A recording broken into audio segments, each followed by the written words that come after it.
Tanzania. Sasa nimeona kuna umuhimu wa Watanzania wote kuelimishana juu ya umuhimu wa katiba mpya.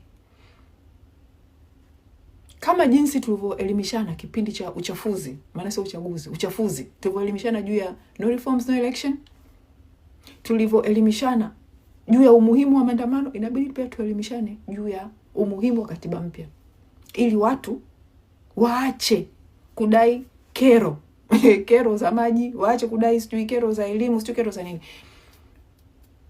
Hizi, kumbuka sasa hivi ni miaka 64 ya uongozi wa CCM. Hizi kero bado zipo. Zitatatuliwa dakika 2 zitarudi.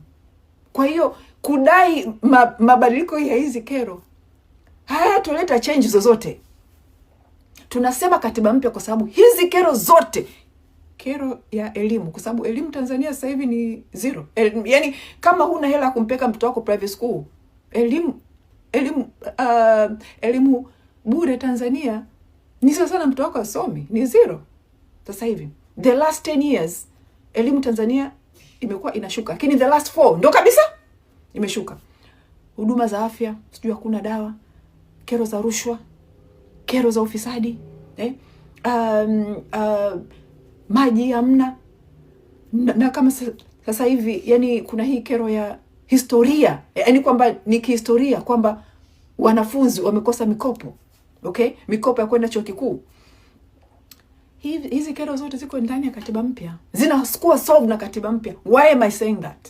I'm saying that kwa sababu haya matatizo yote tulionao, hizi kero zote tulizonazo zinatokana na viongozi ambao hawana uwezo. Zinatokana na uongozi dhaifu.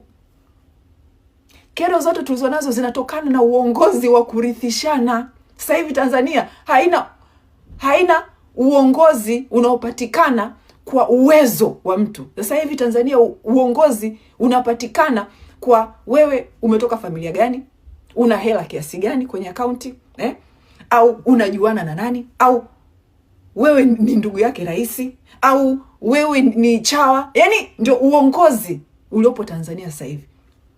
Ndio maana mnaona bunge limejaa ndugu, wana familia na nini, na marafiki. Kwa sababu sasa hivi uongozi Tanzania, hiyo ndio system ya uongozi Tanzania, sio uwezo. Ndio maana tuna matatizo yote haya. Sasa hivi bunge la Tanzania lina watu ambao hata kujieleza hawezi. Lina watu ambao kwanza hajui hata kama why yuko pale bungeni. Lina watu ambao hawana uwezo wowote wa kufanya kitu chochote. Sasa kwa bunge hili tulilonalo, unadhani nini kinachoenda sasa? Katiba mpya